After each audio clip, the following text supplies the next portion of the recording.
Hey, que pasa Calexico? Welcome back to the podcast. Before we begin today, like always, I want to thank some people. I want to thank David Noricumbo for letting me record today's episode here at La Resaca in El Centro. He also has stores in Calexico and in Yuma, so make sure to go check it out. And make sure you go check out La Resaca. And I'm really excited and nervous for today's episode. I reached out to this guy for a while now, and just scheduling has been, kind of tough for both of us. But I was super excited this morning when you reached out. Today's guest is Ernesto Yerena. Thank you for being here today.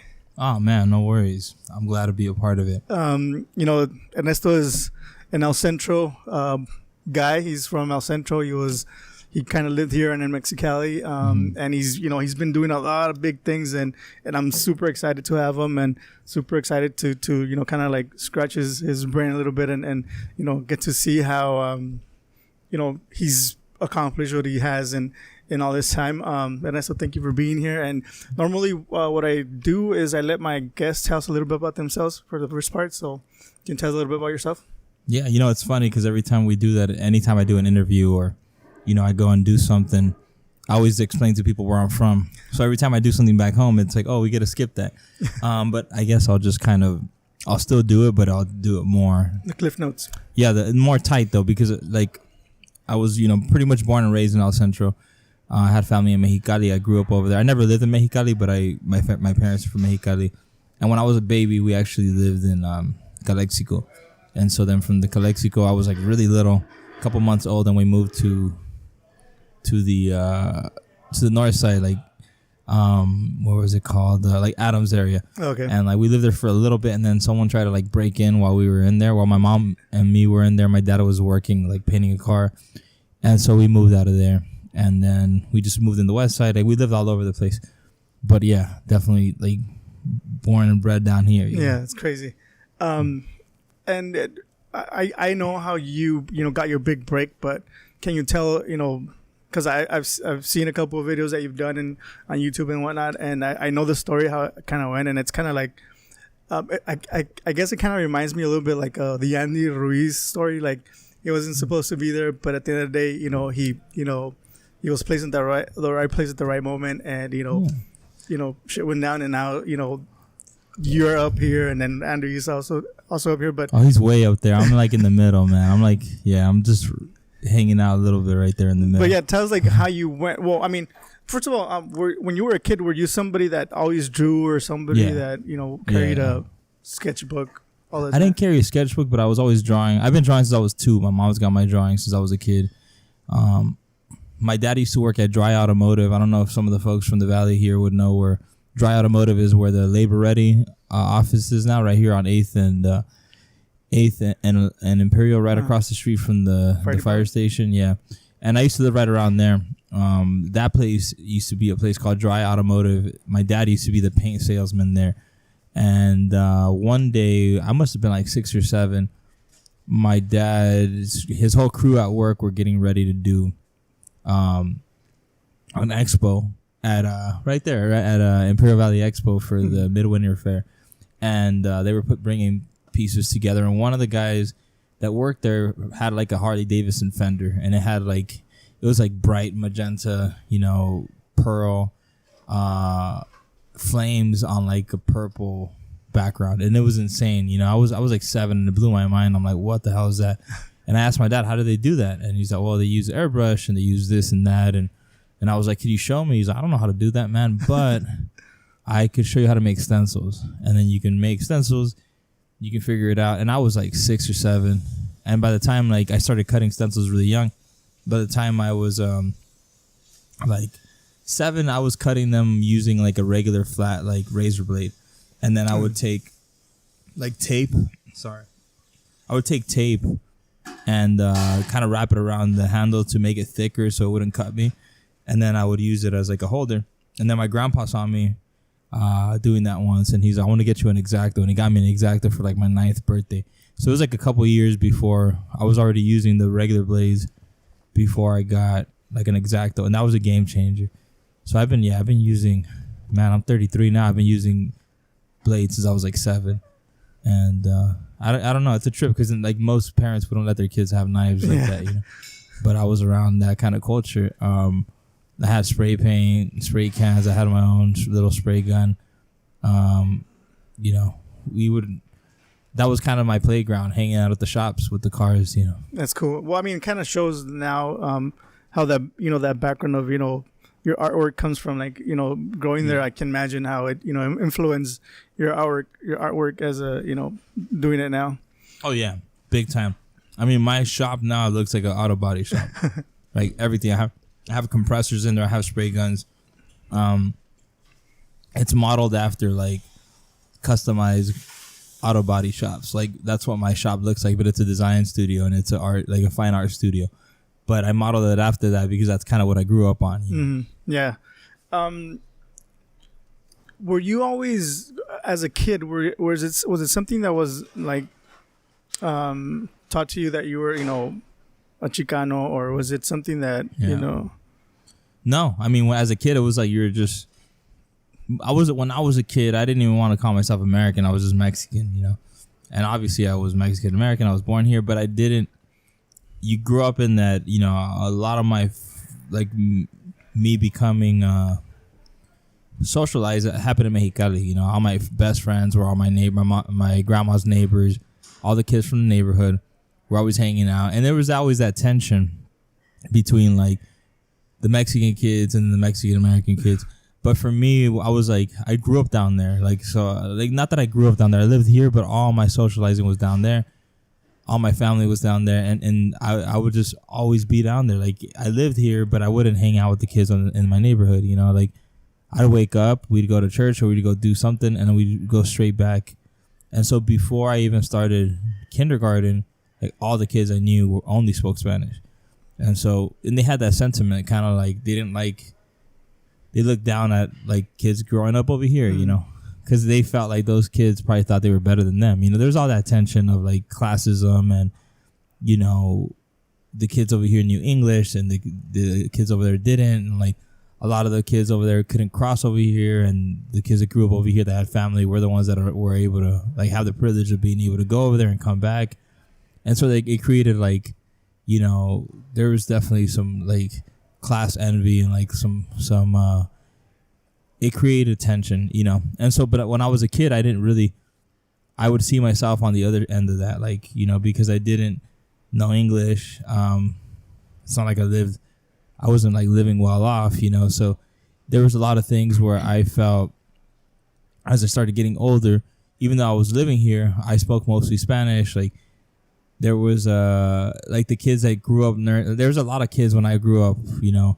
I went into kindergarten in 1990. I remember most of the kids didn't speak Spanish, and I didn't even speak English, and I wasn't even in bilingual. My mom put me straight into English, and it was just like I would think that they were looking down on me, you know. Like, I thought that, so I didn't really want to call myself, like, Mexican American, and then I didn't really want to. I remember my dad,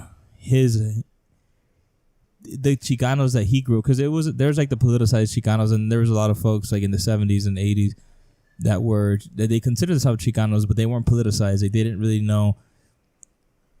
even know what that meant, but they called themselves that. So, like, the guys that my dad grew up around that called themselves Chicanos, they would talk shit to him for speaking Spanish. They'd call him paisa, they would call him wetback, you know, like, and they would call themselves Chicanos. So my dad hated that word, you know. It was almost reminded him of, like, when he moved here in 75, the people that were, like, shitty to him were, like, Chicanos, you know.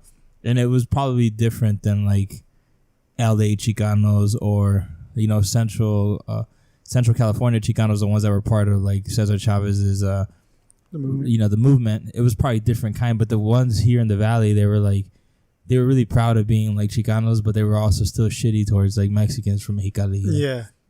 And we still got that now, you know, but it's interesting. So my dad was like, nah, you know, and he was actually very anti-nationalist, my dad. You know, he was almost like, his identity was like, I paint cars, and you know, he ended up working at the prison painting, you know, being a teacher of painting cars, of auto body. And that was kind of his identity. Like he's a family man. He's Catholic and he works with inmates, teaching them how to paint. And for a lot of folks, like, coming from Mexico, they come with a very nationalistic background. And then here in the U.S., like the American way is very nationalistic. So there's like a lot of clashes. And my house wasn't like that. It was like nothing was really built around nationalism except for like me. I took to liking all like being really deep into like Aztec stuff and Mayan stuff because that's what I had access to as a kid. I didn't know that my great grandparents were Yaqui because they spoke the language, but I didn't know nothing. Like I remember I was thinking about that yesterday, like being at Harding Elementary and going to like in 1990, 93, 94, going to the computer lab and like going on the internet when it was brand new and like looking up Yaqui, like just searching like Yaqui Indians and nothing came up, like nothing. And so I was like, but if you looked up Aztec, you'll find like 1 or 2 pages on like the Aztec calendar would pop up or, something like the Mayan calendar would pop up and so that was what I was like kind of holding on to, even though I'm not, I'm not Mayan, I'm not Mexica, I'm not Aztec, that's the route that I ended up going. But it was my idea it was my way of resisting the way that I knew some of like the white teachers felt about me. And because I was always so sensitive that it's not like they ever said anything outright racist, but I knew that they didn't expect shit from me, like they did for some of the white students or some of the students that were like a couple generations in, And I caught on to that real quick, It's funny because like for me being here from the valley, well, I mean, I got here when I was 8, and I grew up and I've been living in Calexico ever since, and I've been talking to a couple of people now that I interviewed Carla Cordero and Ernesto Pozos. I can't remember his first name, but they're into the Chicano movement and and all this stuff. And I've never, it's funny that growing up, my parents never talked to me about, Mexican culture. Even though we lived in LA, we hang out with mostly, Mexican, families, but it was never like a thing that, this is our culture. This is, And why do you think it's like? Because my family was, the first people. My parents got here in 80 something. Then I grew up here. Why do you think that people that come here don't really, until they, I guess, is it because they need to face that, be in a situation where, they're being put in a situation where there's hate because they're Mexican or brown or... Well, it's a lot of things. I think what happens is my experience and the way that I see it, like, a lot of folks, like our parents or grandparents, like they're working class people. They came here to work, and they didn't have a lot of time to sit around and think. Like I have a lot of time to sit around and think of like, oh, this shit is fucked up, And my family, out of survival, out of just working, out of just trying to raise us and like keep shit together, they didn't really have that luxury, Yeah. So they come, they work, and then they do face shit, but it's almost like they're so caught up of just trying to, like, they're thinking about their family, their kids, they're thinking about putting food on the table and, like, progressing and getting themselves out of certain situations, that, like, someone being shitty at work doesn't really sting as much as it stings me, because I grew up in a pretty loving family. Everything was chill. The neighborhood was a little shaky here back in the day, but for the most part, my parents were overprotect me. They keep me away from the bullshit. And so when I go to school and like maybe the teacher does say something weird, like it hit me different than it would hit my parents. Like they had a higher threshold for kind of like dirty looks, or they had, they can handle a lot more than I could. So because I was more sensitive and I had more time on my hands, I didn't like, my parents, they were probably pretty young when they started working, I had more time, and so I had more time to investigate why I felt that way. And that's why, movements and stuff come out of, like, sometimes it comes out of kids that are not super privileged, but they have a little bit more time. They're more middle class. Like, it's a difference between someone here that we're 16, 15, 16, and we're at home and we can, listen to a record or read a book or watch a movie that's going to inspire us to like investigate our own situation rather than some 16 or 15-year-old kid in Mexico that they got to go and go to work already. You've been working since you're 13, 14. You don't really have time to investigate shit and dissect things, and so that's what I feel like happens, for better or for worse, and a lot of times, when we get a little bit like our generations, people in our generations, they get a little bit more privilege, they get a little bit more time on their hands.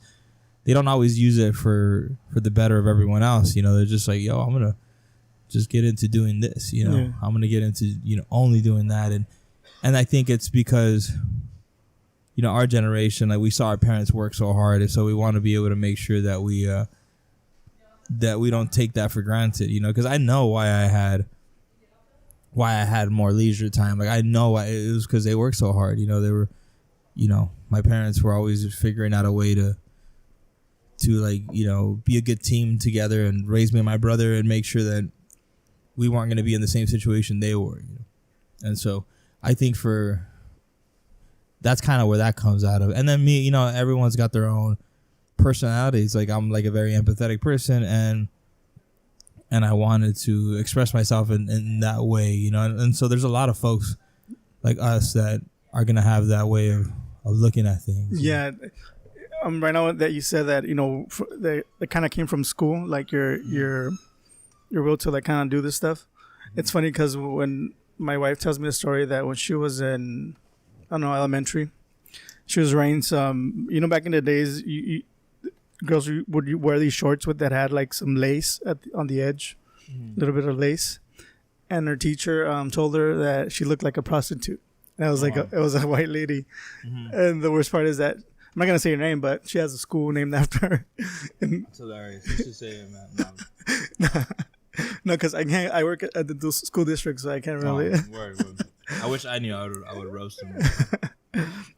Yeah, and that was one of the, because today when I was kind of getting ready for today, I asked I work at Calexico High School, so I was asking one of teachers who's teaches Chicano studies in our school, and he kind of asked me that how did you get him interested in the topic of the Chicano movement and all that, and it kind of goes back to your as a young kid where you kind of felt discriminated against at school or looked down upon in school. Yeah, exactly. I mean, eventually it became like going to LA, and I was at the march, like the big march 2006, the big immigrant march, and then kind of like getting really into that. And then also when I was a kid, I was really big into Rage Against the Machine. I was really big into Public Enemy, Tigres del Norte, all these different bands that I pretty much I have met all of them now, and I'm good friends with Zach's one of my mentors. And so, that was such a big influence on me, like them making political art, Yeah, I remember listening to Rage and not really knowing what their, songs were like. I kind of knew what their songs were about, but I didn't know that, where Zach was coming from, so like I kind of saw you with like you working with it, and I was like, man, I didn't know that he was really, Zach was really into that, the movement. I was like, that's crazy that we have somebody that. Yeah, his dad's a really famous Chicano artist, Beto de la Rocha. His uncle wrote the Plan de Santa Barbara, which is like the mecha, like the conception of mecha. Mm-hmm. That's all his family. Oh wow, that's and crazy. Then there's like, he had like Diaz that were in like Pancho Villa's army and stuff. Oh wow, that's crazy. Yeah. So he has a lot of his story. Yeah, yeah, that's crazy. Yeah. No wonder he carries so much grudge. Yeah, he's hardcore. Yeah, no, this is like, and it's crazy because in LA, like the De La Rochas, like they're all involved in like the arts and Chicano culture. Like they're a really staple family. Like it's pretty cool. So I'm going back to how you kind of got, because you went to school here in Central and all that, and then you moved away to San Diego, was it, for school? Yeah. And that's when you had like that experience with the iPod? Oh yeah, man. Holy shit, that's funny. Where'd you hear that one at? I think it was that YouTube video where you're drinking, I think. I'm drinking? Yeah, they make a drink. Oh, yeah. They made a michelada for me. Damn, you watched that one. That was cool. That was for my friend Fed. He's actually got a new show. I got to go. I was supposed to go this week, but I came down. But yeah, that's where I heard the story. So can you tell a little bit the cliff notes about that story, how you got from, to San Diego to kind of LA, the LA area? Yeah. I'll tell her right now. I'm going to just eat this beef jerky. Yeah. But I got you. You can edit this part, right? Yeah, for sure. Yeah, so I was going to school in San Diego, Art Institute. I never tell their name, but I'll put him this time. And I'm not trying to endorse him. Like, fuck that school, Yeah. I feel like it was all right. I had some good teachers. It was all right. But it's like a rip-off school where they just charge a lot. For me, it worked out because it was sort of a technical school, and it had pretty decent teachers. I feel like everything's cool with it, but it's not. What's not cool is how much they charge. Like, they charge hard, and they're very predatory on like poor people, on like on lower middle class people that they feel like, that they feel like they'll give you a loan, but now you're indebted to them. Yeah. And I feel like as far as what's it called? As far as there's a lot of rich kids in there, so there's a lot of kids that like they want to make sure that their parents are proud of them, so they go to college because it was an accredited school. You get a BA, and so there's a lot of rich kids just like their parents paying cash per month to go to the school, and they weren't really into it. And I was actually pretty competitive with a lot of those kids. And that's how I got good because it was like, you never really know that you grew up kind of in the hood until you go to San Diego and you're around a bunch of rich kids. And you get there and like, I didn't even have a car. I didn't even have a cell phone. I didn't even have a wallet. I was 17. I had to borrow my little brother's wallet. Like, he was way more responsible than me. And like, I had a plastic wallet. I remember it was like this weird camouflage. It was like a toy wallet. And I didn't even have an ID. Like, yeah, like I didn't even have an ID. And going to school and like my mom would give me like, $80 a month for like food and shit. Like, this is like 2004. Yeah. And then like, or maybe $100, and like, I'd go get quarters to make a call, like that's how behind I was. Dang. People didn't have cell phones yet, and I didn't have a car. And you go to the school, there's Mercedes in the parking lot. Like, people were just rolling through in like Range Rovers, and I was just like, fuck these people, like I'm just gonna fuck them up in class. And that was my mindset. It was like, I realized that they started the race, the same race that I was on. They started like 6 laps ahead of me, and they've all had like art classes, they've had piano classes, they've had a lot of arts in their life, but I didn't. I had very little, but I was hungrier than them, and so I showed up, and I was just very, antagonistic in my own way. I didn't talk shit to them, but I was always like in my class. I was very competitive with them,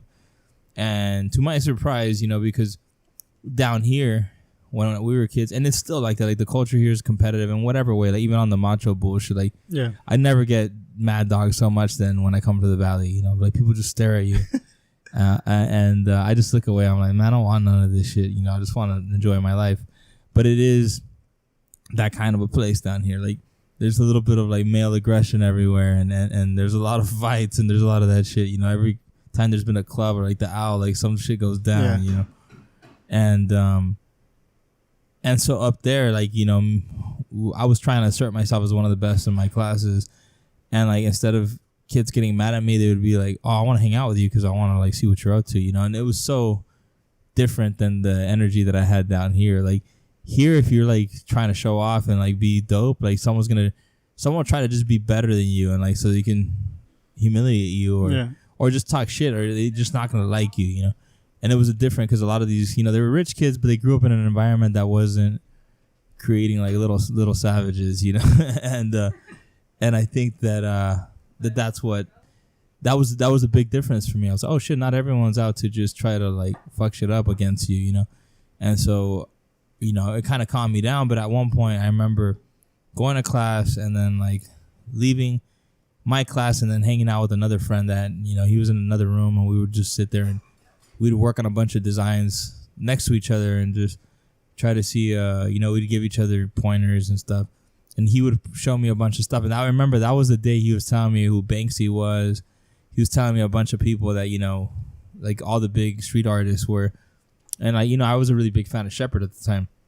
You weren't? So I was. Oh. So I was already a big fan of him, and but he was telling me like, check this guy out from England. You know, it was like Banksy and a bunch of people. You know, and as we're leaving class, like security comes up and talks to me, and he's like, hey, you know, I need to talk to you. I was like, no, I'm good. And I start walking away, and he grabbed me, and he's like, we're gonna talk to you. So he says that I stole the iPod, and then they really try to say that I stole the iPod, and they showed me the video, and like it's like a really crowded room. There's a iPod on the table, and I go around and I say bye to my friends, and when I move, the iPod's gone, but it never showed me grabbing it. You know, just a lot of people in there, like and it's time to go. Like the bell didn't ring, but everyone was leaving because you need to get to class. Yeah, and so I remember they were just so convinced that I did it, and they were so like gung-ho about getting me expelled for stealing. They're like, you know, a guy just stole a cell phone last week and he's done. And so they spent too much energy trying to kick me out for the next couple of weeks, like following me to my car. You know, at that point, I think I had a car already. I was in for like about a year. Following me to my classes, like pulling me out of classes and like getting me to sign something that I admitted guilt. And I said, fuck you, I'm not signing it. And eventually, you know, they were really trying to push it. And I was getting really bitter. I was missing class. I was getting depressed. And then I started my own investigation. I was like, let me see the video. I went back to security, asked them to see the video. And I started looking because I was like, someone else fucking stole that shit and I'm paying for it. And so I went and found this dude, the first guy that I saw that was next to me. And I asked him, like, have you seen that iPod? Did someone stole the iPod? And he's just like, oh. He's like, you know, I work at the Apple store. So that same night, I took it and I put in the cereal and I got it to the girl the same day. And he's like, no shit. He's like, yeah. He's like, I'll give you her number. So I told her, and she went to go tell the dean, like, you know, I've had the iPod. Like, this kid shouldn't get in trouble. And then the dean was like, how much did you pay her to say that? Dang. And I was like, dude, all right, cool. And then she's like, no, dude, I'm dead serious. It was a white girl, so she believed her, you know. And she's like, no, I'm dead serious. Like, he didn't take it. Like, I've had it since. Like, and she produced all the evidence. And then they let me go. So I made them write me something that I was good. And I did. And then I was like, all right, I'm going to get a lawyer and I'm going to sue them because they were fucking with me for like a month. Yeah. And then I started really pushing that. And then I started missing classes. Like then they started following me. Like the dean started following me to my car, asking me to, no, don't do it. You're going to do this. You're going to do that. You know, they were trying. And I would just be like, give me free tuition. And I would just be an asshole, you know. Talk shit to her. I'm like, now you want to, like, before when you were trying to crucify me, you were acting real hard and now you're acting real nice. And I would just be like, I'd flip her off and shit, you know, like. Oh, it's a female. Yeah, she's a female. Yeah, and then there was also some men involved, like the security. When you go to school, you got to check in and show your ID, and he already knew who I was, so I just walked past him, and you know, I was just pissed. I was really pissed over the situation, and I was really trying to sue. And then my mom hits me up. She's like, you know, why don't you transfer to another school? You're getting all amargado. You know, you're getting bitter. You know, you're not like the sweet kid anymore. I was like, nah, hell no. Like, I'm trying to get my paper. You know, fuck these people. And like, that was my goal. Like, sue them, get some money, quit school, and just like, I don't know what the fuck I was gonna do with the money, but I was gonna do something. Yeah. And I was really trying to sue them. And then my mom's like, well, why don't you go look at the other schools? I was like, I don't really want to transfer. Like, the battle's here. Like, I wanted to just keep seeing them every day as I'm gonna sue them, because I was like, I'm gonna break their spirits. You know, just stupid shit. You know. And I remember going to my parents, my mom saying, you should go check out the schools in LA. And I was like, nah, I don't want to. But then I thought, oh, I get a free trip to LA. Like, why not? You know? And they come and pick me up as my brother, my dad, and my mom. We're all of us. And they go to San Diego, pick me up, go to LA. I go to the first school in like Koreatown, and I hated it. It's like in the building, and it's only like one floor on like the 11th floor of this building, and I didn't like it. It just felt so lame in there. I was like, nah. And then we go to the one in Santa Monica afterwards, and I go in for like 10 seconds, not even, for like maybe 2 minutes, and I go in, I'm like, oh, this shit's whack. And I leave, and I go to the car. My mom's mad. She's like, why did we drove 5 hours, you know, we're gonna go pick you up and all that. We drove been driving for 5 hours, so you could just go in there for 10 minutes. And she's like, you better go back in there and pretend you're looking at some shit, you know. And I was like, cool. So I go back in there and I call my friend Richie, and I'm on the phone with him for like 30 minutes. I told myself I'm going to talk to him for 30 minutes. Once the time is up, I'll get back. And I went to go like to the registrar office, and I got some paperwork just to have it. And then I get it, and I'm like, whatever, fuck this school. I don't want to go here. And as I'm walking to the elevator, I'm in the elevator, and the doors are closing. And right as they're closing, I see there's a bulletin board. It's like a cork board. And on the cork board, there's a flyer and it has Shepard's work on it. And I stop the elevator. The door's open. I go and grab that shit. And it's like the very next day, he's going to be speaking up the street. The very next day. So I go to the car. I tell my mom, I was like, yo, like, I don't really like the school, but this shit's going down tomorrow. And I need to be there because I want to show him my shit, And she's just like, well, we can't be here. It was like $10 tickets, She's like, we can't stay here, but why don't you, I'll get you a ticket, 2 tickets, and you get one of your friends to drive up here with you tomorrow. And then I was like, all right, I'm game. And then I was like, we started driving back to San Diego. I had my tickets, and I remember telling my mom, like, I'm going to ask this dude for an internship, And I'm going to ask Shepard for an internship. And I'm going to bring some of the work that I've done and show it to him. And I had it all like on like big ass prints, poster size, and they were mounted. I looked like a dork walking into that place. But I remember thinking like, oh shit, if I get an internship, that'll be dope. My mom, they drop me off and she tells me, if you, he's like, I want you to promise me something. I'm like, what's going on? She's like, if you get the internship with him, will you drop the lawsuit? And I was like, sure. I'm like, I'll do that. I'm probably not going to get it, so I'm still going to sue them, whatever. And she's like, all right, you promise? I'm like, yeah, sure. And so then I go the next day, show him my shit, and he gives me an internship on the spot, gives me a cell phone, and yeah, so I dropped the lawsuit. Dang. And then, that's kind of how that got started. Yeah. Do you think, do you ever think, like, there's probably, like, 100 other guys that try this shit, like, bring their stuff with them and try to show them to Shep, and he would probably just brush him off? You would think there'd be 100 guys. No, there's not. Most people don't propose that kind of shit. I had the audacity, Most people don't think of that shit. If people were to ask him, he'd probably say yeah to most of them. Oh, really? He didn't. Maybe not anymore, but back then he would have. Most people won't ask that kind of shit. People just want an autograph in a photo usually. Yeah. Did you tell him the story about the lawsuit? Like how you dropped it because he... No. I don't think he even knows yet. I don't think he's listening to my interviews. No. That'll be crazy. Like, what? Let's get a lawyer and we'll probably say... I wanted to tell him... on my podcast, I wanted to tell him eventually that story. With him hearing it. Uh-huh. How I was able to get to him, That's crazy. So from there, you internship with Shep for how long? For like about a year, and then it became a job. Did you go back to school or? I was still going to school. Oh, okay. Did you graduate and everything? Or? Yeah. I was 19 when I started working for him.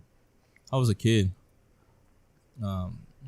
Yeah. I mean, I started school at 17, almost 18, and I went to school for about a year, and then maybe a year, not even, maybe like a year, like 3 months.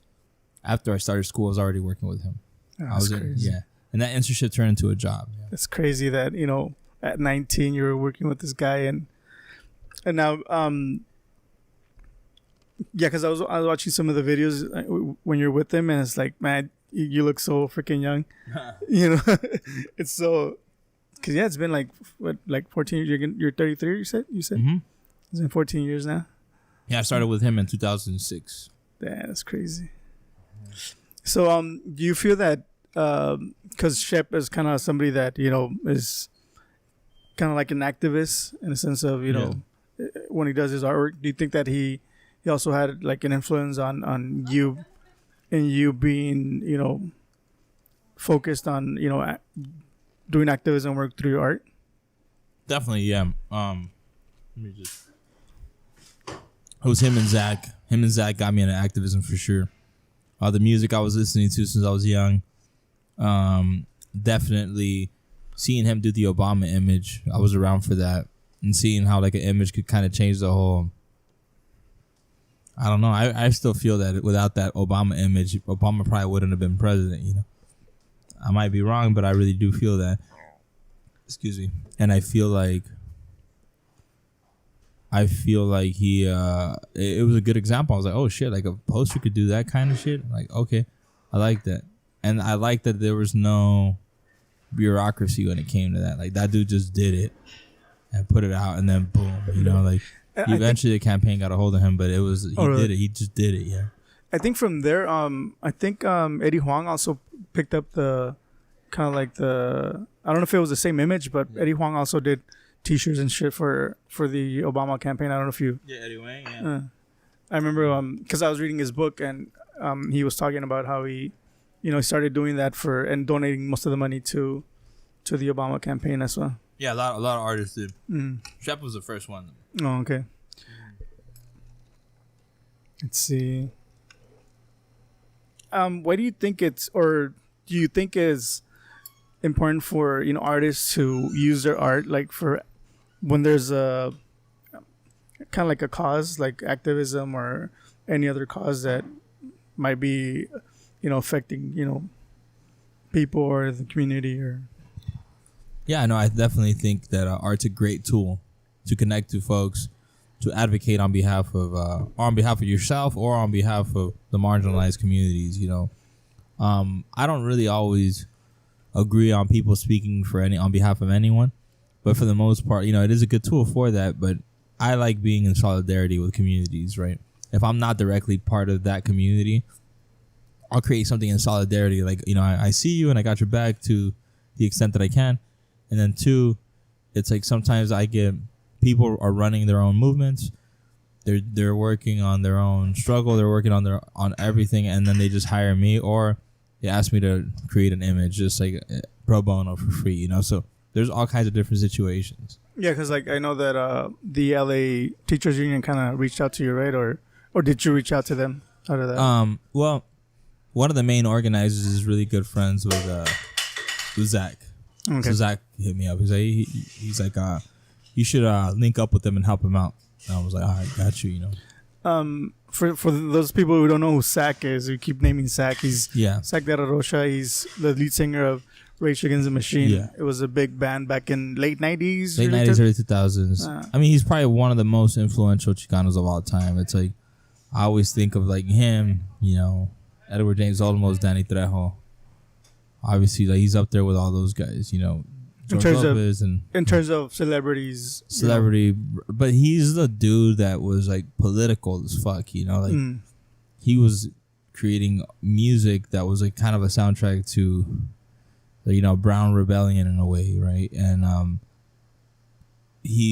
without him, like people like me wouldn't exist, He was kind of he was definitely like the like what made like revolutionary, rock music. He's the one that kind of got a lot of kids to look into their lineage, into their history. He was really involved with the Zapatistas in the early 90s, mid 90s. And but yeah, he's also one of my good friends. He's a mentor of mine. We worked on a couple images together. He was working against Arpaio in Arizona, brought me along for that. That's how I met a lot of the folks in Arizona, and that got me into a lot of other things. Those trips got me into like me connecting more with my indigenous roots. Got me more into becoming more critical. But yeah, no, if you don't know the Rage Against the Machine, you should definitely check out the music. Yeah, it's funny because the way I found Rage Against the Machine was through my Pocho friend. He hardly speaks any Spanish, but he had the CD. I'm like, hey, what's this? I had never heard of him, and I popped it in. And I was like, man, I didn't even know it was like a, but I mean, I could tell like there was some anger behind the music and a cause and stuff like that. So it was like, now that I kind of, when I saw you and him working, I was like, man, it makes sense. The activism and like the passion for his music and the helping like community folks. Yeah, no, it's he's a big influence. I mean, him and Chuck D from Public Enemy, Tigres del Norte too. They were always political. Manu Chao. There's a lot of really amazing political musicians out there. Did you ever think that I'm gonna meet Zack and maybe become his friend in the future? No. I thought I'd probably meet him, but I didn't know I was going to become close to him. I mean, I work with like Danny Trejo a lot, but I haven't gotten close to him. Like he would know who I am if he walked in here, but like Zach's like my friend, you know, like it's different. But I never thought I'd even be in the same room as like Danny Trejo, and he's been in my studio. Like I've been to his house. Like it's such a trip. But I mean, they're all kind of regular dudes, you know. Yeah, it's crazy, huh? Yeah. Yeah. Something that I was listening and watching one of your interviews. I think it was the one with the BBC. Oh wow! And something that hit me was that something you said in that interview was that people often misinterpret humility as a weakness. Oh yeah.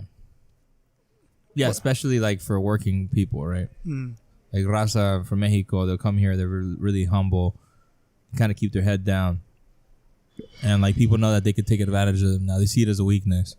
Like they see the timidness as like something that they can kind of like they could overpower and get them to do whatever they want. And there's like a policy that I always kind of like lately in the last couple of years of just working in LA, working in like, you know, corporate clients and all kinds of different folks, that I'm always going to be humble to most people, to humble folks. But if someone comes up to me and wants to cut a deal with me or wants to rip me off, like, you know, I won't be humble to them. I'm gonna be more what's it called, a little bit more cutthroat with them, you know. Like, and sometimes I just won't work with them at all. But depends. Like sometimes I'm broken. I need work, because otherwise I won't keep the lights on, or I won't keep the studio. And I'm like, cool, whatever. Like I don't like their vibe, but I need to. I need to just survive. I need to pay this month of rent. And I'll give myself permission to be like, you know, you don't have to be humble with this guy. They're not being humble to you. Fuck it. Let's see how much we can squeeze out of them. Usually I don't think that way. But sometimes there's room. Like this society is like, you know, capitalism is inherently violent. Like it's about just, it's more than just survival. It's about greed and like, you know, hoarding and, you know, hoarding resources. It's kind of fucked up, really. And we all kind of participate in our own ways. I certainly do. And there's contradictions in that. But I try to be, you know, as honest with myself as I am. You know, there's a lot of folks that, there's a lot of culture out in LA where they're like, you know, we're practicing, you know, ethical capitalism. Like that shit don't exist. You know, like get out of here. I'm just trying to do it in a way that I'm like, I'm trying to be the least violent to anyone with it, you know, because people don't realize that you could be, the capital, like money and wealth is fucking violent to other people, you know. Just the concept alone is ridiculous. Like you're going to own land, you're going to own, you know, you're going to set up borders, and, you know, who gets to say who gets to cross, and, you know, whoever's got the guns gets to say that, you know, it's all fucked up. Like, I don't believe in any of this shit, but I have to adhere to it, because I don't want to, like, you know, what am I, if I don't adhere to it, it's like, I don't have the means of like, really challenging them, you know. I mean, I could, but I'm probably gonna end up dead or in prison. You know, I'm not gonna do it. But I also don't believe it. I'm like, this shit's ridiculous. Like, I can't believe we're all subscribing to this shit, you know. Like the idea that there's borders, that there's private property, that there's all these different things. I feel like it's so counterintuitive to, you know, indigenous ways, traditional ways, that, you know, now we're killing the earth, and eventually, not that we're killing the earth, but we're giving the earth the flu, and then a really bad one. Once the earth starts coughing, we're all gonna die, and it's like, and it's gonna be the most vulnerable people that are gonna feel it first. You know, it's always the poor communities that feel the effects of climate change first. Rich people are gonna figure out a way to like hide out and do whatever they need to do. Yeah, and they're the ones that are causing this shit. You know? Exactly. So you know, it's a strange thing, but for me, it's always about, you know, staying aware. Yeah, like I've been finding it hard to like, kind of like be neutral. Yeah. When it comes to like, trying to listen to everybody, and when I don't agree with somebody's opinions or ideas, It's hard to be neutral with like someone wearing a MAGA hat or something. You know, I don't know. Do you see a lot of people like that down here? A couple, huh? Probably on Facebook, but not out in the They open. don't be wearing MAGA hats out here in the open. No, not really. On Facebook they do, but not on. Because someone will start talking shit to them out here, huh? Probably, most likely. I feel like I don't know if it'll go down to fighting. I think it'll surprise you how many Trump supporters. Oh no, I'm not surprised at all. There's probably a lot down here. No, I always think there's a lot. Yeah, and I mean, like I said, it's hard to not identify these people as Trump supporters, but it's hard like to I don't know, like to understand. Like sometimes I ask myself when they hear me talk about things going on that there's facts, do they think crazy? Like sometimes I feel that they're crazy. Yeah. Like I don't know, it's hard to rationalize the points of view and yeah, especially down here, right? That they talk about tax cuts and stuff like that, but nobody here has felt the benefits of those tax cuts. Hell no, you got to be like rich as fuck. Yeah. Well, actually, there has been people that own the field. Yeah, I mean, besides them, which is a handful of people in the valley. I mean, the majority of, I want to say 95% of the people here they don't really feel the benefit of those tax cuts. No, but the Republican Party's got to, I mean, both of these parties really, I'm not Democrat myself, but the Republican Party's always done a great job of getting like working class people to vote against their own interests, and then they make it feel like, if you play by the rules, one day you're going to be rich, And it's like, no, you're not. You're never going to be rich. No, it's really hard to be part of that 1%. Yeah. Or even just like, not even, that's like wealth, but like just like a little bit rich, like that shit's hard enough. And, you got dudes out here working like crazy, insane shifts at like, whatever, at the prison or at the Border Patrol, like crazy amounts of overtime to have their nice house or something, but it's also like, that's just going to take a toll on your body. Oh, yeah, for sure. Yeah, sooner or later, it's going to... I mean, being out if you're a Border Patrol, being out in the sun and whatnot, if you're in a customs, like inhaling all that smoke from the cars, if you're a prison guard, I know because of my brother-in-law, at 10 years, 15 years down the line, you're going to feel like a prisoner yourself and you're going to throw the towel because it's not I don't know. It's not a healthy job or a healthy thing to do. No.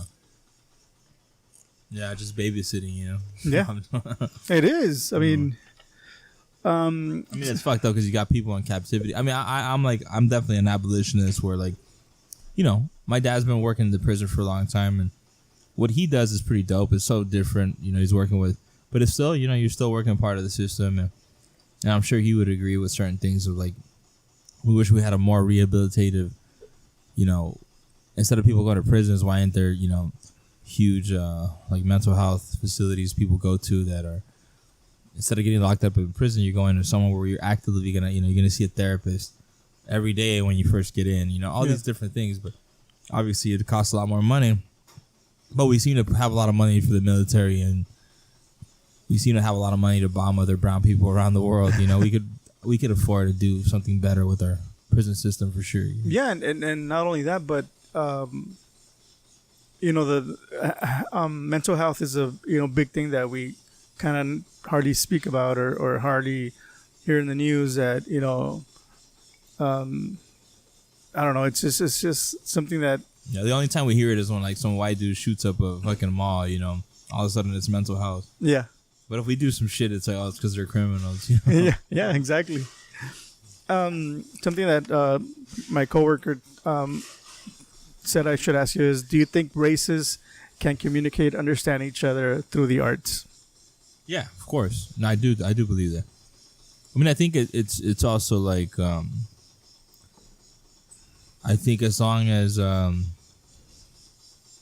like James Baldwin said, like, America is always going to be a victim to its own history, because it doesn't know. Like, people here don't know the history. They don't know And if you bring it up, people get defensive. You know, they'll be like, you know, it was indigenous land, and all the wealth, most of the wealth got, you know, made. You know, the wealth was developed through the use of slavery, right? And since then, those people that got rich during slavery, they just kind of been passing the wealth along like a baton to their kids, to their, you know, to all their descendants. And that money is old, you know, that's old money. And most jobs, most professions, they come in through like nepotism. So if most of the people that have the power and the money are like white, who are they going to hook up? Like other people from their own community. It's a very segregated nation, you know. So like people are going to hook up their neighbors, their cousins, whatever, and it's usually like within their own group. Same thing we would do, you know, because we live in this society. So it's like, but if the power is like really offset, you know, if like it's this disproportionate amount of like how much power white folks have in this country, they're going to keep on pushing it that way. You know, they're going to keep it in their community. But if they were to understand, and maybe the arts could do that, you know, maybe the arts could do that. They could understand the history of this country, and that, you know, we're stuck in this shit together, and we got to figure out how to all survive it together and take care of one another. That'd be dope. But that's not how people see it. Everything is like us versus them here. You know, everything's like, you know, we have our community, and those people over there are coming in and they're breaking in our cars. You know, it's always that kind of shit. Yeah. And so as long as that keeps happening, it's going to be hard to get unified, you know. How hard is it for you to kind of like, or how hard has it been like to get all these negative comments on like, I think I saw one time on, I think it was one of your Instagram posts that, you know, somebody you knew made a comment about, I can't remember what it was, like saying like, oh, you're defending or your community this, like something negative about, you know, things you speak or the things you create, you know, being you know, just backing, you know, Hispanics or minorities. Or do you remember what it was? I can't remember what it was. I think I wrote it somewhere, but it was like someone like you kind of like an acquaintance that you had just seen, and then he said something. He sent you like a private message or something about some piece of art you had made or something. Oh no, I didn't know that guy. Yeah, he commented on some shit like, you know, like quit. Why don't you stop being political and just make art? That shit. That one. Yeah. I was like, nah. It was like some white dude. I don't know him at all. Oh, okay. Yeah. But how hard is it for you to like kind of like ignore that and? It doesn't happen too much, but I know that sentiment is out there. There's a lot of people that like the aesthetics of my work, but they don't like my politics, you know. And that was the whole thing of like, you know, it's always America's got that whole history of like, you know, you subjugate black folks, you enslave them, you fuck with them, but then for 100 years later, you just exploit their swag, their style, the way that they dance, or their fashion, all the art they create, like everything. Most art and culture in the U.S. has been stolen from like black folks, you know, rock and roll music, and everything, you know, just comedy, like everything that I'm into for the most part, like it has like some black roots. Even country music was started by black people, you know, like, and like everything just gets taken. You know, you got fucking Elvis, pretty much, you know, he's the king of whatever, king of rock, but then the dude jacked this whole shit from black folks, you know, and that comes to the whole thing of like, I don't want you to say anything political. I just want you to entertain me, you know. Yeah, kind of like the what was I think this lady from Fox told LeBron to pass the ball and shut up, or dribble the ball or shut up. Yeah, I remember that. So, you know, yeah, we're okay when it comes to kind of that, but we can't talk about, you know, the past and how much they were oppressed and all this stuff that. Yeah, but as soon as like, you know, but everything's about the founding fathers and the Constitution and all this bullshit. It's like whatever, those fools used to own slaves, you know. Yeah, I think that something that since I was a kid kind of like stuck in my head, and now it's kind of like I felt like I was lied to, was, you know, oh yeah, we're this melting pot, but now that, you know, there's this big movement for, you know, us against them. Yeah. I kind of felt like, what, all my life I've been, in my head, it's been like, we're part of this nation now. It kind of feels like we're slowly like. No, there's always been separations, but it was like Trump's campaign was really about that, creating, like, feeding into those fears, right? Feeding into the fear of, like,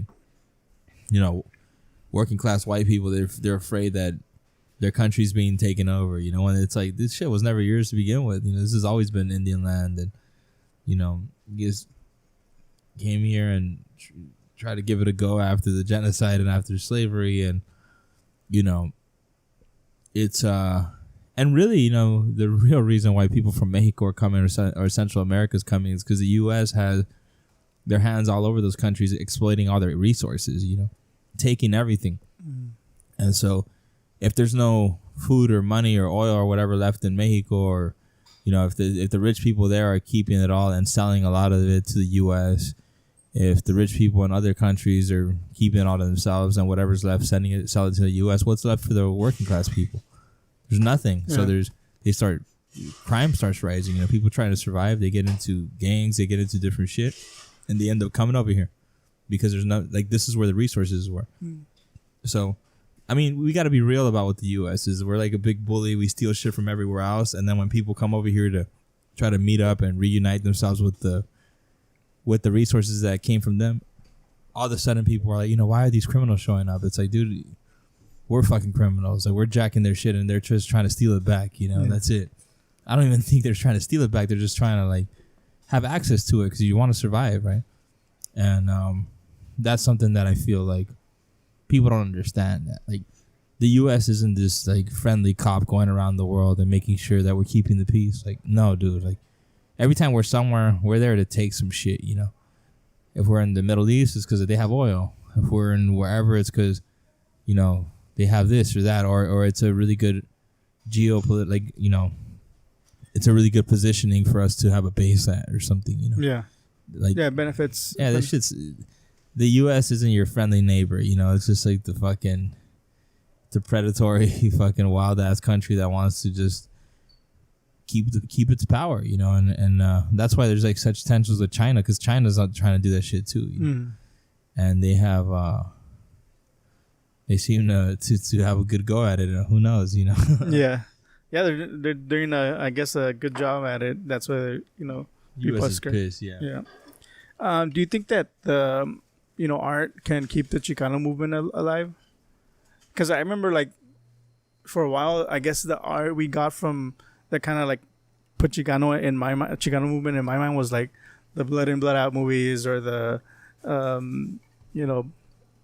those movies from what was that, American Me? Yeah, all the gang movies. It kind of, like, sometimes it kind of made you, like, research your roots and stuff like that. Do you think now art, your kind of art, the artists can keep the Chicano movement alive?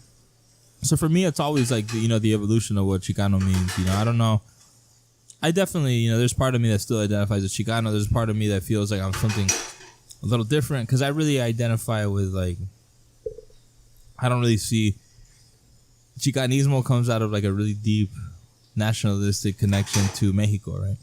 And for me, I want to look beyond that. Like, all these indigenous nations came, before Mexico was around. There was, like, all these different native nations. Those native people down in Mexico are connected to native people over here. Native people in Mexico are connected to native people in Central and South America. So when you use Chicano, it immediately disconnects you from all those people. Disconnects you from the native people over here and the native people down south. And so, for me, I don't know what I call myself yet, but I'm searching for something that connects me to all those people down there. Like, connects my indigeneity that way. And even, like, definitely got Spanish lineage as well. But a lot of those folks, they're mixed too, and they have Spanish, they have African, Middle Eastern and Asian, the way that a lot of us are. But, the arts certainly, there's a way of expressing that. My work is about getting people to look into their indigenous roots, looking people to look into, any kind of roots. I'm also Sephardic, Spanish Jewish person from, my great grandfather, his dad was from Andalusia, from southern Spain. And people don't know about like Mexican Jews, but then it's everywhere. The pan dulce, the capirotada, albondigas. These are all like Mexican, Sephardic, Jewish. What do the Jewish people call albondigas? Matzo ball. That's like Ashkenazi Jews. So those are like Eastern European Jews. What we call white Jews, and there's brown Jews from like North Africa that eventually ended up in Spain, and then they moved from Spain to Mexico. And so a lot of that culture is there. Pan dulce is Jewish as fuck. Super Jewish is pan dulce. And everyone eats it. Most of the time, people eat it with coffee for breakfast. Yeah. But that's like a Sephardic thing, and I rarely eat it. Yeah, but it's part of the culture of my people. And to me, it's I like knowing so much about my history because it's like, I like knowing where I'm from so I could kind of better yet know where I'm going, and also really understand the patterns of control. Yeah, because I mean, to me, I think till probably like this last year, I've been like kind of like really like wanting to explore that. Why are some people like so passionate about calling themselves Chicanos and learning about the indigenous or indigenous past and all this and yeah, you look at it and it's like, man, we were so resourceful. Yeah. We were smart people, like strong people, and now like yeah, they've like kind of like put us down on I don't know. I think we're being oppressed, like I don't know. I think it's harder when you like. I don't think you go to Mexico, and I don't think like a lot of people really, how do you like? They don't really talk about it, or they don't really. It's different structure over there. So I got a theory about it too. I mean, to me here, it was anytime that anything's denied to me, any part of who I am is denied to me, it's a problem, right? So I always felt like my indigeneity was denied to me, especially in this country, and even then my own history, just like you go to school, you never see yourself in history books, just once, like, and it's a little tiny photo of Cesar Chavez. Yeah. But for the most part, you never see yourself. It's like you never see yourself in TV. More so now, yes, but back then not as much. And then it starts doing something to yourself, like, as a little kid, you're like, anything that deserves to be in books, it's in books because it's important. Anything that's on the TV, it deserves to be on TV because it's important and like, it deserves to be on there. And so when you don't see yourself on TV, you don't see yourself in history books, you don't see yourself on anything. Everything's like, glorifying Europeans. Everything's about like, forefathers and, the Greeks and the Romans and, maybe a little bit on the Egyptians, but nothing really, mostly not people of color usually. And so what does that do to you? You're like, that's white supremacy, right? Yeah. We're not worthy of being in your fucking books, and so there's maybe it's because I'm not important, and so and then that you start internalizing that, like, oh shit, there's something wrong with me. I'm not as smart. I'm not as deserving. I'm not as valuable. And it either pushes kids to really feel down and get depressed, or it pushes kids to want to become white, So a lot of that shit down here, a lot of little coconuts. And or it pushes kids like me, where I was like, what, fuck all this shit. I'm going to be who I am. Yeah. And I was always like that. I mean, even if I was into just weird shit, like shit that was like considered, maybe not super Mexican, I was really about it, whatever I want to do. I was in like off-roading and shit, But there's also, that to me happens in the U.S. Because in the U.S., the ruling class is white. And when we were growing up, it was like 70. Now the numbers have changed since we were growing up. Yeah. It was like 70%. 70 to 75% of this country, of the population, was white. So if you're a government and you're trying to, together with the ruling class, the 1%, we're talking about the 1%, the people that own all the money, together with the government, they try to keep control of the whole country. All you have to appease, you have to make the biggest group possible like the biggest group, which was like 75% white, you got to make them feel comfortable enough, but comfortable enough where they're not rich, because you don't want to give up your wealth, right? You don't want to give up the 1% wealth, so you just keep them in a decent place where they feel like they have more privileges over other people, right?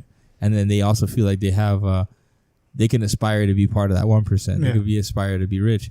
So that's what happens, right? You create white privilege. You let them have certain privileges over other folks, and they stay that way. In Mexico, it's the same kind of way, but the majority isn't white. The majority is mestizo, people that look like me, people that look like you, people that are mixed. So then they disassociate themselves from their own indigenous, because they look at the people that are like poor, they look at the people that are really, really marginalized, and those are like the people that are like indigenous communities, people that still, some of them don't speak Spanish, they speak the traditional languages, they dress the traditional way, they live in like, you know, really disconnected areas from the rest of the country, and they look down on them. They call them the Indios, they call them all kinds of other shit. And so those mestizos, they're like the white folks here, you know, in a lot of ways. They have access to education, they have access to, you know, maybe clean water, bathrooms, they live in the city. And a lot of times they want to disassociate themselves from those who they see as less like desirable, right? Yeah. So they don't want to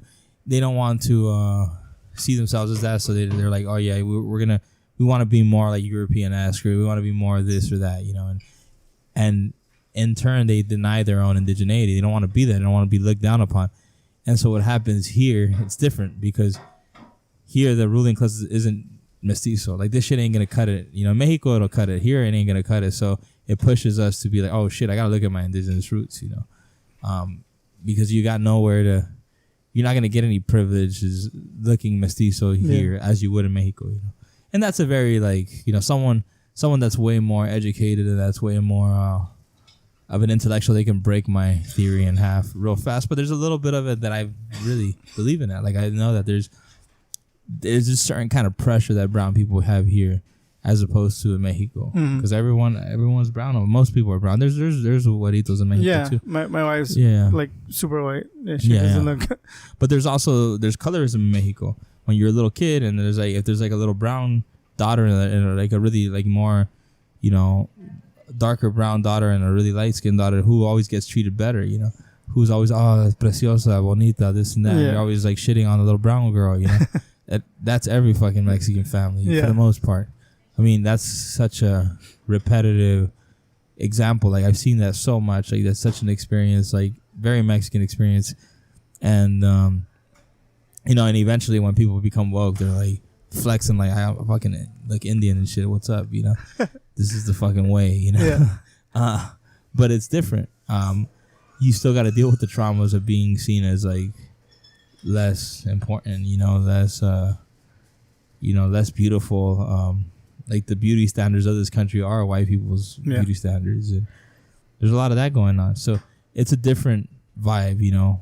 Obviously, Mexico is also gonna have their own white supremacist ideals. People are mestizo, but it's like people get to deny parts of who they are, and then people get to want to activate a parts of who they are, and it's a choice, right? For me, it's like, I'm Sephardic and I'm Basque, and you know, I'm Yaqui, and you know, I'm gonna try to learn as much as I can about all of them, and I'm gonna try to like not suppress any of that shit, you know. Like, if any part of my lineage needs any healing to do, I'm gonna try to seek that out. If any part of my lineage has any, you know, any knowledge that I can use and that I can learn, you know, that it could help me in my life out, then I'm gonna go for it too. But there's a lot of people that are like, Mexicans are very selective of what they choose, you know. They know that they're native, you know. They keep that shit quiet because they're ashamed of it, you know. Yeah. Most Mexicans have African lineage. It's the same shit, you know. But if someone were to be like, oh, you're Italian, they'll fucking be bragging about it. I'm Italian, you know, or I'm Spanish, or I'm this or that. It's a fucking problem. Like, that's our own white supremacy, just like, you know, getting the better of us, you know. You know, the right now that we have all this, you know, things going on the border with, you know, kids being separated from their parents, and, you know, being kept in cages for all this time. Do you have any plans of coming back? And there's no better place. Well, this is I want to say that this is a question from my friend Gil. There's no other place to advocate for the border and the immigrants than the actual border. Do you have any plans on? Yeah. I mean, I'm always around here. I work with other organizations. I just did some stuff with Border Kindness. But yeah, no, I don't know if I have any plans, but I'm definitely not opposed to it. I feel like there's anywhere in this country, anywhere in the world, is a good place to advocate against colonial borders. I feel like, I don't know. I've never been an organizer ever. I'm not an organizer. I'm an artist. I help out. I help organizers. I work with organizers, but I've never been, someone that's on like the ground building shit. Like, I'm not. That's never been my role. My role is like, people build it. They're working on stuff, and I sit down with them and I interview them, for lack of a better term, and then we come up with messaging and then figure out ways of amplifying whatever work they're doing or whatever goals or whatever demands they have. Make that shit loud. So that's kind of my role in it. But yeah, I could do that from anywhere, really. Yeah. Some of the people that I kind of like, I see that you work with were like Danny Trejo, Chuck D, the Roddy Piper, Felipe Esparza, Mario Lopez, Cotto. All these people. Like, can you think of somebody that kind of like influence you the most, other than Rocha, that you already know that? There's this dude named Richard Duardo. He's a pretty well-known printmaker. Well, he passed away, but he showed me how to do a lot of printmaking, screen printing. He was also just like such a good mentor. He was kind of an eccentric dude, but he always got me to think big. To think like, I was already sort of a hustler. I was always working hard, but he's the one that kind of showed me how to connect with people, how to be myself, how to just be unapologetically me. And he was like a huge influence on me. So I would say Richard Duardo. Check out his work. Look him up. He started he had a print studio, and it's still around. It's called Modern Multiples, and they printed everyone's shit. Shepard's, Banksy's, everyone's. I was gonna ask something else. Any advice that you could give, local artists that are kind of like trying to come up? Because I've been, since I started the podcast, I've been,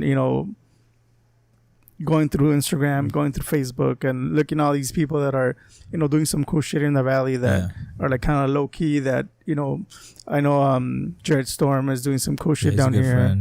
Friend, Fernando's doing some cool shit down here. Badass, man. I love that. Young Manners is doing some cool shit. Yeah, Petones too. Young Manners is dope. There's a lot of cool people down here, that cool artists that are trying to come up, and I think it's hard here in the valley for people to are trying to do something with art, just because as it is, we're kind of like a low income valley.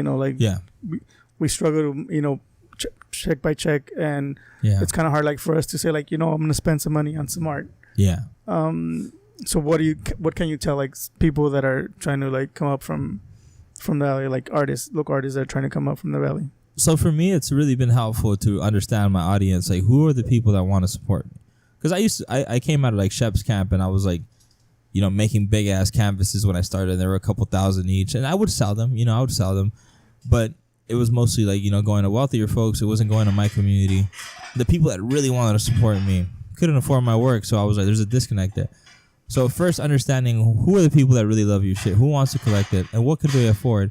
And then you do something in that range, and it doesn't have to be a lot. I have prints that are $35, and to some people, and I don't mean this in I mean this in a very sincere way. It sounded, when I said some people, it sounded like I was being a dick, but I'm not. No. Like, to some folks, $35 is too much. I'm not gonna spend that on a print, But they'll spend $10, $5 to $10 on a poster on a postcard or on some stickers, on an enamel pin, on something smaller, on a magnet for their fridge. They'll find ways of supporting you. So that's what I do. I mean, I have so many different price tiers. I have $35 prints, $50 prints, $10 posters. I signed those with Sharpie. Magnets for like $5. A lot of this stuff I don't have online though. I do it in person. And you can either, when there's little art fairs here, you can create work that's like, really affordable. Young Manners, or, could take some of his work and scan it, make it smaller, sell it as fridge magnets. There's a lot of places you can get this stuff made, and sell it for $5, $10. And, you get 20 people to buy $5, that's already $100. You could either, that's something you could pay towards rent, or you can make more stuff, and so that's a way. And another way that I really feel is that you should make your stuff create a brand that you can share online, and then make sure you know how to ship stuff. Make pieces that are easier to ship. Small pieces, you can put them in those express envelopes at the post office, and there's different ways, and people will buy. They will support it online. People from other parts of the border. Maybe from El Paso, from San Diego. People are collecting, and so figuring out a way to connect with those folks, make things accessible price range. It's a good way to get going, because people do want to collect art. A lot of folks have a lot of art in their homes. Yeah, and it's important to a lot of us. So, but just make sure that you know your audience, and that you make it accessible. Yeah, I think that a lot of people want to support, just that finding that right price to be able to, say I spent $15 on a postcard or a couple stickers. I mean, just finding that right price to kind of what's that word I'm trying to say, I can manage those $15. Yeah, it's accessible. Yeah, so I would definitely say that. Make accessible price work, and then do an online store. I use a big cartel. You can use Shopify, Etsy. There's many ways. Don't limit yourself just for in-person events, And then also just talk to the local stores. Go to Tiendic and talk to Liz. Hey Liz, do you want to carry my stuff? She's into it, she will. Yeah. Yeah, and I feel that El Centro has that really tight community of, artists that support each other, whether it's Tiendic, whether it's Discordia, whether it's strangers, they're Jared, they're all trying to that's what when I was talking to Jared, I was like, man, I really admire the, it's commendable, the things that you guys do for each other, not, because sometimes the city, doesn't really support them, but, themselves are trying to do something and come up, make the downtown, here in El Central, be part of the city, because it seems like it's being neglected, and it's going to pieces. It's you go down there and it's kind of scary sometimes. And Grimy. These guys are there day and night and trying to bring people in, bring crowds in, and make it a thing. And it's commendable that they do all these things for each other, and they trying to at the same time incorporate the community and make it a community vibe. And I think that's the biggest thing here that we could tap into, make things feel like it's a community, being part of the community, especially down here that it's kind of smaller. Yeah, no, that's for sure. Because when you go to LA, I feel that that's what you go to areas where it's just Mexicans. Well, yeah, they go there because they feel like a part of the community, and here we're all kind of basically the same race or whatnot, and if you make us feel like community, we'll come and join you guys. So. Yeah, no, it's a good spot. I mean, I really like what Ernie's and the crew's done down here and on Main Street, and it was. I remember when I was growing up, there was none of that shit around. Yeah. Yeah, and I mean, I live in Calexico, and I grew up in Calexico, and there's probably Angel Esparza is the only one that's kind of trying to do something. But other than that, you know, it's dead. Yeah. Well, we've been doing this for almost an hour and a half now. Oh shit! So we went way over. Yeah. So is there anything that you would like to add or talk about that I didn't touch or ask you? Yeah, I mean, I think that's it. There's things about the valley I want to know more about. You know, I'm always looking at eBay and seeing like old history shit. Like, you know, I collect like little matchbooks from down here from like the 30s and oh, really? 40s. Yeah, and like I like learning more about the valley. I also, if there's anyone listening that's like that has Kumeyaay lineage, this is a native people from here. Reach out. I'm interested in. I've always wanted to run into someone that's an elder that's like knows more of the traditional ways of the valley. You know, this was all Kumeyaay land. You know. Okay. I have a coworker that's, you know, like native. I don't know where he's at. Yeah. Where he grew up. Could be here. I'll ask him though. Yeah, it could be here, but there's also, you know, it'd be cool to know folks from like this is their indigenous land. Yeah. I know a couple folks, but they're more, you know, it's like me. You know, I don't know too much about being Yaqui. I mean, I know a little bit, but I don't know enough. Yeah. I'm sure there's a lot of Yaqui folks here. I'm sure there's a lot of Yaqui. Yeah, folks for sure, because here. it's Sonata's right there. And I'm sure there's some Kukapa folks here too. You know. But yeah, I mean, that's one thing I want to know more about. But yeah, that's it. Well, where can people follow you?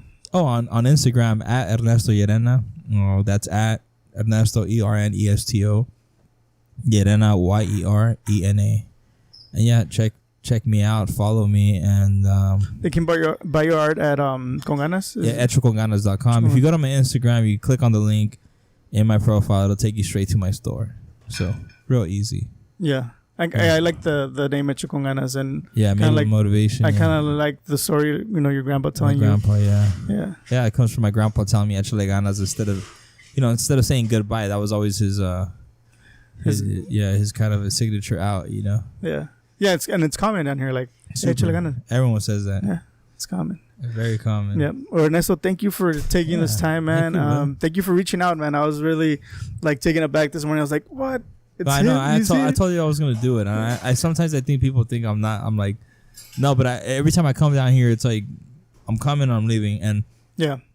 I ended up. I'm coming to my friend Danny's wedding on Saturday, and I was like, might as well. My brother went out there for something to LA. He had to take a class. My brother's a nurse, and on the way back, I was like, dude, let me just go with you, you know. So I just came down. I'm here early. And that's why I hit you up. I was like, I got some time. Let's do it.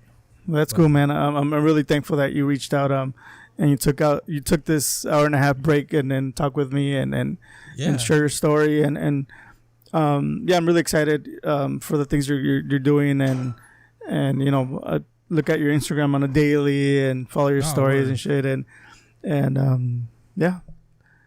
So thank you so much. Thank you guys for listening. And we'll see you in the next one. All right, brother. Take care. Peace.